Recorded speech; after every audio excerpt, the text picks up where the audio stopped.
एक राजमहल में काम करने वाली जाती थी। तो अब राजमहल में जो काम करेगी वो तो उसका लड़का था। वो राजमहल में जाती थी इसलिए उसके लिए रोक टोक नहीं था। तो एक दिन उसने छज्जे पे राजकुमारी अपने बाल सुखा रही थी, उसकी दृष्टि पड़ी। अब राजकुमारी का सौंदर्य, उसकी पोशाक, उसका मन आसक्त हो गया देख के ही। पर वो सोचा मैं उसका पुत्र हूं जो इस घर में पोछा लगाती, काम करती, भला राजकुमारी मुझसे क्या प्यार करेगी। पर अब मैंने ऐसा रूप नहीं देखा, अब मैं जी नहीं सकता। घर वापस हुआ, खाना पीना बंद कर दिया। कई दिन जब भोजन नहीं, उदासी, तो उसकी माँ ने पूछा तुम क्या चाहते हो, कौन सी ऐसी बात है। अगर कोई पीड़ा है तो मैं राज महल में सेवा करती हूँ, इसलिए राज वैद्यों को बुला सकती हूँ।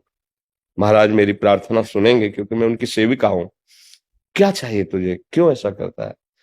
तो उनका तुम माँ हो इसलिए बता रहा हूँ, पर तुम भी नहीं दे सकती। मैं जब आप काम को जा रही थी तो मैं महल गया, राजकुमारी को देखा, मेरा मन आसक्त हो गया।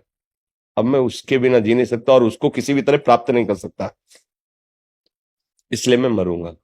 मैं उसके बिना नहीं। एक दृष्टि मन चाहा सौंदर्य देखा तो प्राण न्यौछावर कर दिए, सारे भोग फीके लगने लगे और शरीर का भी प्यार छूटने लगा। मैं शरीर छोड़ू, देखना प्रेम की महिमा देखो। और उसकी हिम्मत कैसे पड़े मां की, पर पुत्र से बढ़कर कोई नहीं है। उसने अपनी जान की भी परवाह न करके राजकुमारी से मिलने का समय लिया और गई और कहा कि मैं आपकी चरण सेविका हूं, आपके महल का पोछा लगाती हूँ, साफ करती हूँ। जो कहने जा रही हूँ मृत्यु दंड देने लायक बात है, पर यदि आप क्षमा करें तो मेरी हिम्मत बने। तो उन्होंने नहीं नहीं, आप बोलिए क्या बात। तो उनका बता रही हूँ कि मृत्यु दंड ले आप दे सकती हैं मुझे। मेरा पुत्र आपके रूप यौवन पर आसक्त हो गया है और जिस दिन से देखा उस दिन से भोजन नहीं पाया।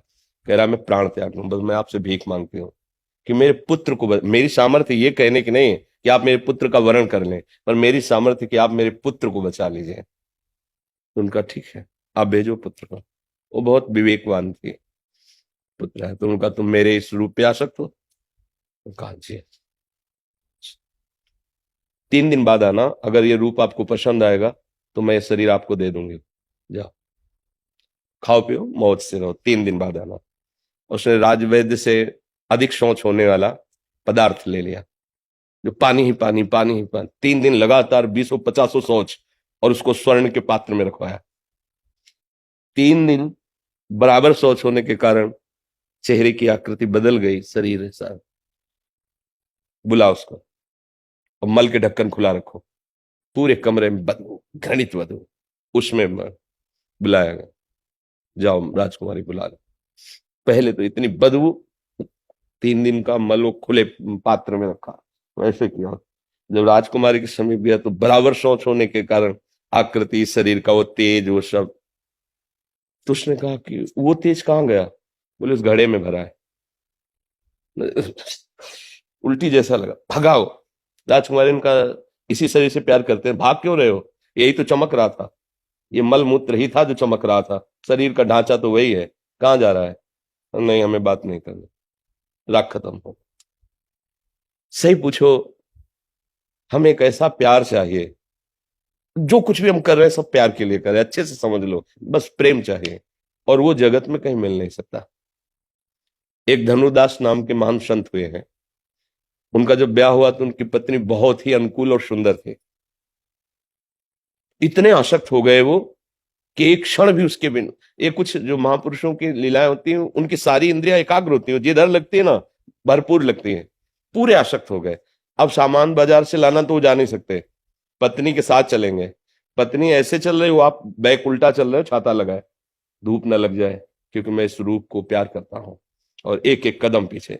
ये आचार्य चरणों के शिष्यों ने देखा तो सब हंस रहे थे, लेकिन वो एकाग्रता पूर्वक, वाह यार, अपनी इंद्रियों को इतना एकाग्र कर दिया इस पे, किसी तरफ नहीं देख रहा। कोई उपहास की बात, पत्नी को ऐसे देखते बैक चले तो उपहास हो रहा था। आचार्य ने कहा तो बहुत काम का आदमी है, इसने अपनी इंद्रियों को एकाग्र कर लिया, बस मोड़ना है, मैं इसके दर्शन करूंगा। आचार्य चरण गए नजदीक, कहा ए भाई मेरी तरफ तो देख ले, उधर ही देखता रहेगा। बोले जी नहीं सकता इसके देखे बिना, आसक्ति होती। तो उनका क्यों इतना आसक्त क्यों हो। बोले ऐसा रूप है, ऐसा गुण है, ऐसा प्यार है कि मैं नहीं अलग हो सकता। बोले अगर इससे बढ़ के, तो बोले हो ही नहीं सकता, क्योंकि प्रेमी जिससे प्यार करता है उसकी नजर में उससे बढ़कर कोई नहीं होता है। ऐसे प्यार में जैसे चपत नहीं लगाते हैं, कहता है हो ही नहीं। जे ही स्पर्श किया और संकल्प किया, तेरे सामने ठाकुर ललित त्रिभंगी मदन मोहन, जे ही रूप वो दर्शन, छाता छूट गया, पत्नी विस्मृत हो गई, और वो महान संत श्री धनुर्दास जी नाम के हुए। दोबारा देखा भी नहीं पत्नी को, क्योंकि असली रूप का दर्शन और असली प्रेम का दर्शन हुआ, सब छूट गया। गोस्वामी श्री तुलसीदास जी महाराज जिस दिन से ब्याह होके आया, एक क्षण के लिए भी मायके नहीं जाने दिया। कामी पुरुष अलग होता है, प्रेमी पुरुष। कामी पुरुष कहीं भी हो अपनी काम वासना की प्रेमी जी नहीं सकता जिससे प्यार करता है। अब जब उनके भाई आते तो बहाने से लौटाल देती, बता नहीं पाती थी कि हमारे प्रिय पति इतना आसक्त है कि मैं। एक दिन वो किसी पुरोहिती कर से किसी जजमान के यहाँ गए थे, बस कुछ क्षण के लिए लौट के आए, तो भाई के साथ माँ आदि के दर्शन करने चले। जो ही सुना तो वैसे ही लौट पड़े। संध्या काल हो गया था, नदी पार की बड़ी कहानी है। छत से जाके आंगन में कूदे, तो निकल के आए, देखा, उनका धिक्कार तुम्हारी आसक्ति को, जितना इस चाम पे आसक्ति करते उतना राम पे करते, महान हो जाते। बस कदम पीछे हटाया और कहा आज से मैं तुम्हें गुरु मानता हूं। दोबारा देखा नहीं। राम राम राम, इतने बड़े महान संत बने। चिंतामणि पर अत्यंत आसक्त बिल्व मंगलाचार्य, जिनको कहा गया बिल्व मंगल जी अपनी आंखें फोड़ ली थी सुई से। उनके पिता ने उनका ब्याह किया, बहुत सुंदर लड़की, शायद इसकी आसक्ति पे फर्क पड़े, और वो लड़की पतिव्रता थी। एक बार भी उन्होंने बात भी नहीं की, और उसकी सारी जेवर लेकर चिंतामणि को, सब संपत्ति, इसी शोक में माता पिता मर गए। अब चिंतामणि तो वैश्या, धन नहीं, धक्का मार के बाहर निकाल दिया। आज ये अपनी पत्नी के पास गए, रो के कहा मुझे बचा लो, अगर मुझे धन नहीं मिलेगा तो वो मेरी तरफ देखेगी नहीं, अगर देखेगी नहीं तो मैं जीऊंगा नहीं। आज अपनी पत्नी से देख। पत्नी ने कहा हमारे पास तो एक सुहाग का वो होता है माला, क्या कहते हैं उसको, मंगल सूत्र, वही आप ले लो, कम से कम आपको देख लेगी, आपको सुख मिल जाएगा। कहानी पूरी बड़ी है। उसने कहा कहां से लाए, उसने कहा अपनी पत्नी से। फिर क्या लाओगे, फिर कुछ नहीं मिले। निर्मम, जब तू अपनी पत्नी का ब्याह ही हुई का, उसका नहीं हुआ, जो इतना प्यार करती है कि तेरे लिए मंगल सूत्र, तू मेरा क्या है। तो उनके पास आदमी तो धक्का मार के निकाल दिया। अब कोई रास्ता नहीं। जिसका कोई रास्ता नहीं होता उसे भगवान के भक्त मिल जाते, संत जन। उनको भगवान का परिचय मिला, कृष्णचंद्र जी का। तो जैसे जलते हुए आग में किसी को गंगा की धारा मिल जाए, नाम जब भगवत चिंतन, शांति मिली। वो जो वियोग चिंतामणि का था, वो आसक्ति जो थी उसका मोड़ हुआ प्रभु की तरफ। एक ही वर्ष हुए थे, मन में आया कि मैं विचरण करूं, एक आश्रम में न रहूं। तो वो विचरण कर रहे थे, आगे जा रहे थे, तो गांव बाहर मंदिर था, सरोवर था, तो वहां देवी पूजन के लिए माताएं बहनें आती। तो एक नववधू जा रही थी पूजने, बिल्कुल हूबहू चिंतामणि जैसी। और फिर वो आसक्ति जागृत हो गई। बहुत मन को समझाया, बस वो पीछे लग गए। वो पूजन की वापस होकर के गई, जब घर में गई तो ये दरवाजे तक गए। और उसका पति बहुत सुलझा हुआ व्यक्तित्व वाला स्वभाव का था। अपने पति से कहा कोई नीच आदमी है, चिन्ह तो वैष्णव धारण किए, पर गलत दृष्टि से हमें देख रहा, पीछे लगा चला रहा है।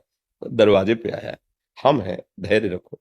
नजदीक गए, कैसे आगमन हुआ आपका, थप्पड़ भी मार सकता था। तो उन्होंने कहा आप कौन हैं। बोले जो अंदर गई उनके हम पति हैं। बोले मुझे बचा लो, मैं आसक्त चित्त हूं, मैं एक बार भर नेत्र देखना चाहता हूँ, वो मेरी चिंतामणि जैसी ही है। उनका ठीक है, आप हमारे अतिथि हुए हैं, हम आपकी सेवा। पत्नी से कहा, तो उसने कहा प्रभु कुछ गलत। बोले हम है ना, तो चिंता मत, बैठो। आराम से उसे, उसकी भावना है ना दर्शन का, आराम से दर्शन। हिम्मत उसकी आई, पत्नी गई। फिर उसको जलन हुई, अरे नेत्र तूने मार दिया मुझे, वहां से ठोकर खाया था, प्रभु की शरण में गया, अब प्रभु से फिर तूने हटा दिया। ये अभी दिखाई देगी, फिर छुप जाएगी, फिर क्या करूंगा। तो उनका मेरी एक बात मानो, 2 सुइयां हमें दे सकते हो। हाँ बस अभी ला दो, तो घर है। और कहा है नेत्रो, संसार से ठुकराया हुआ भगवान की शरण में गया और तूने फिर मुझे भगवान से विमुख कर दिया सच्चे प्यार से, अब तुझे रखूंगा नहीं। जय श्री कृष्ण। दोनों ने तोड़ लिए। अब जो जन्म से अंधे होते हैं उनका अभ्यास होता है चलने का, और ये तो अभी अभी आंख फोड़ी है, घर में चीख मच गई। कहा नहीं, किसी का अपराध नहीं, ये मैं अपने नेत्रों का अपराध मानता हूं। चल पड़े। लोगों से पूछा किधर वृंदावन है, मुझे वृंदावन का रास्ता बता दीजिए। अब पूर्वाभ्यास है नहीं, तो एक अंधा कुआं था रास्ते में, उसमें गिर गए। जे गिर गए, अब कृष्ण की सेवा कौन, हा कृष्ण। तो आवाज आई, बाबा हाथ दो। तो सोचा इतना बड़ा हाथ किसका हो सकता है, वो तो अजान बाहु भगवान के ऊपर 1 सेकंड में। इतना सुकोमल, इतना सौरभ, इतना भगवान छुड़ाए। समझ गए, तो उनका बाह छुड़ाए जात हो, निबल जान के मोहे, और हृदय से जब जाओगे तो सबल सराहूं तो है। वो महान आचार्य बने, बिल्व मंगलाचार्य, श्री कृष्ण प्रेम की मूर्ति। हमारा मन प्रेम चाहता है सच्ची माने, पर वो जगह जगह धोखे खाकर फिर भी संसार में ही उसकी पूर्ति करना चाहता है, ये गलत बात हो गई। प्रेम बपू, प्रभु से यदि हमारा प्रेम हो जाए, प्रभु भाव से प्रेम हो जाए, तो सर्वमंगल हो जाए। हमारा लक्ष्य है, हमारा कोई एक ऐसा हो जो अविनाशी हो और मुझे बहुत प्यार करता हो और कभी मुझे दुख न मिले, वो केवल मेरे प्रभु ही है, दूसरा नहीं। इसीलिए शास्त्रीय भाषा में कहा गया है, साधन धाम मोक्ष कर द्वारा, पाई न जे परलोक सम्हारा। संस्कृत में कहा गया, दुर्लभो मानुषो देहो, देहे नाम क्षण भंगुरा, तत्रापि दुर्लभम मन्ये वैकुंठ प्रिय दर्शनम। ये जीवन भगवान और भगवान के प्रेम करने वाले महाभागवतों के दर्शन के लिए मिला है। हमारा जीवन धर्मयुक्त हो और भगवत प्राप्ति हो, अर्थात मैं भगवत प्रेमी बन जाऊं। रसखान जी बालकों से बहुत प्रेम करते थे, उनका अलग अलग रुचि होती है, गलत भावना से नहीं, स्वभाव होता है, एक रुचि होती है। किसी को पक्षियों से प्यार होता है, किसी को पशुओं से प्यार होता है। जब संत जन उन्हें मिले तो उन्होंने कहा, अगर बालक ही देखना चाहते हो तो ब्रज में आओ ना, नंद का छोरा है, उसको एक बार देख लो, देखना मिट जाएगा। उन्होंने ऐसा कुछ नहीं माना कि कोई भगवान की बात कर रहे हैं, तो वो प्यार करते थे बालकों से वो। और ठाकुर जी भी बड़े लीला बिहारी, मुनि मन ध्यान धरत नहीं पावत, और वो इस लक्ष्य से क्या है कि नंद के छोरा को देखेंगे। तो देखा, करधनी बांधे हुए, छोटा सा ऐसे पीताम्बर और ऊपर झगुलिया पहने हुए और बंसी, और लुट गए। तब यो कहते हैं, मत जाना मत जाना, ब्रज की गलियों में मत जाना, एक ऐसा चोर खड़ा है जो तुम्हारे चित्त को चुरा लेगा, कहीं का नहीं रखेगा। अर्थात असली जब प्यार मिला रसकान जी को, बिक गए भगवान पर और कृतकृत्य हो गए। केवट को जब भगवान के चरण पखारने को मिले तो कह रहा, आप कछुनाथ न चाहिए। हमें ये प्राप्त करने के लिए मनुष्य जन्म मिला। सही सोचो, सही ढंग से। अब ये आनंद से बैठ के तुम जो कुछ भी करना चाहते हो, जो कुछ भी पाना चाहते हो, वो सुख के लिए ना। देख लो आप, जो भी सुख के लिए ना। क्या जो तुम सोच रहे हो वो किसी के पास नहीं है क्या? होगा क्या? वो सुखी है? वो कुछ और चाह कर रहा है। अर्थात अभी सुख का ठिकाना किसी को नहीं मिला। सुख का ठिकाना है सुख सिंधु भगवान। और जहां भगवान से वास्तविक अपनापन हुआ तो फिर कुछ नहीं चाहिए। जा ही न चाहिए कबहू कछु तुम संसार। प्रेमी को कुछ नहीं चाहिए। वो लैला मजनू की प्रेम की बात सुनी होगी, बहुत व्याकुल होकर के मजनू पुकार रहा था, लैला लैला। तो अहेतुकी कृपाल भगवान है, वो आए, उन्होंने कहा, तेरी विकलता देखकर मुझे चैन नहीं, तू मेरा दर्शन कर। कौन हो तुम? तो उनकी भाषा, वो बोलते हैं जो अपने भगवान का नाम लिया, मैं वो हूं। तो उनका नहीं, मुझे तेरे दर्शन नहीं। अगर तू सामर्थ्यशाली है तो लैला का रूप रख के आता, मैं तुझे देखूंगा। ये नेत्र उसके सिवा किसी को नहीं देख सकते। प्रेम देखो ना, शरीर की परवाह नहीं, प्राणों की परवाह नहीं, किसी के कोई पर, ये एक प्रेम बड़ी सूक्ष्मता से देखो। प्रेम ही परम विश्राम है। हम अपनी आत्मा से प्रेम करते हैं, इसलिए शरीर को भूल से बहुत अपनी आत्मा मान बैठे, तो सारा प्रेम इसी से है। अगर शरीर पे आ जाए, तुम्हारा बहुत प्राण प्रिय दोस्त है और तुम्हें पता चल जाए कि ये हमें नष्ट कर देगा, तो पहले आप नष्ट कर दोगे, क्योंकि देह प्राण ते प्रिय कछुना है। और जब आपको यह पता चल जाए कि आत्मा की प्रियता के सामने ये देह कुछ नहीं है, क्योंकि सब लोग जब वो आत्मा अंतरहित हो जाती है तो देह को जला देते हैं। अगर ये ज्ञान वास्तविक टिक जाए, जो अंतिम समय सब कहते हैं राम नाम सत्य है, ये सत्य नहीं है, जिसको ले जा रहे हैं देख लो क्या है। ये सबको छोड़ के जा रहा है। सत्य क्या है? बोले नाम सत्य है। बोले बैठा ले दिमाग में? नहीं, वो केवल गीत गा रहे हैं, केवल वहां तक जाने के लिए, इसके बाद उसको दिमाग में ले बैठा लेंगे। तो आपने जो प्रश्न किया वो सत्य विषय यही है कि हम भगवान के अंश हैं और हमें प्रभु से प्यार करना है। अगर उनसे प्यार नहीं हुआ तो सब गड़बड़ हो जाएगा, पूरा जीवन हमारा व्यर्थ चला जाएगा। वही जब तक सबके अंदर है तो हम किसी से भी प्यार करते हैं तो होती उन्हीं की आकर्षण वृत्ति पर हम जान नहीं पाते और नाम अलग दे देते हैं, रूप अलग देते हैं। ये मेरी प्रिय पत्नी है, मेरा प्रिय पुत्र है, पर होता वही है। और जब वो अंतर ध्यान हो जाए तो रख लो भला प्रिय पुत्र और प्रिय पत्नी को, अर्थात सबका प्यार का केंद्र